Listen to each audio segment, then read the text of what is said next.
Que la Belgique crève. Des slogans que l'on entend tous les 6 mois dans les journaux télévisés. Des images de manifestations flamingantes, parfois violentes.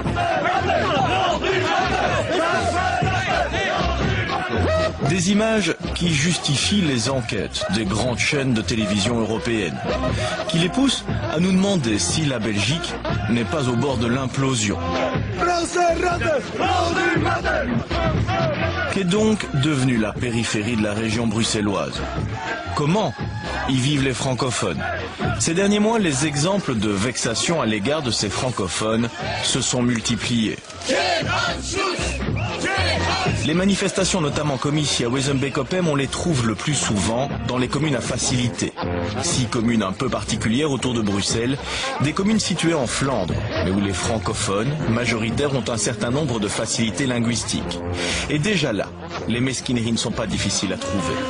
Des francophones sous surveillance, sous pression, voici la porte d'un élu francophone, celui qui a gagné le plus de voix à Wemmel aux dernières élections communales.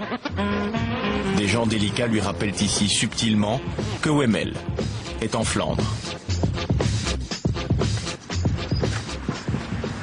Bonjour monsieur. Ah, c'est les nouveaux dégâts ça. Oui, j'ai eu la désagréable surprise le week-end dernier de trouver ma porte taguée, dont je dois vous dire que c'est la 4e fois que ça m'arrive. Donc les 3 premières fois c'était en l'intimidation mais assez bon enfant, avec des autocollants, du tac et des crachats et ainsi de suite.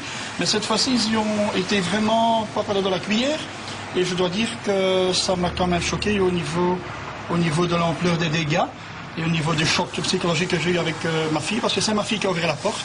Donc nous allions partir pour Liège, ma fille a ouvert la porte, elle a découvert ceci, donc c'est une fille de 9 ans.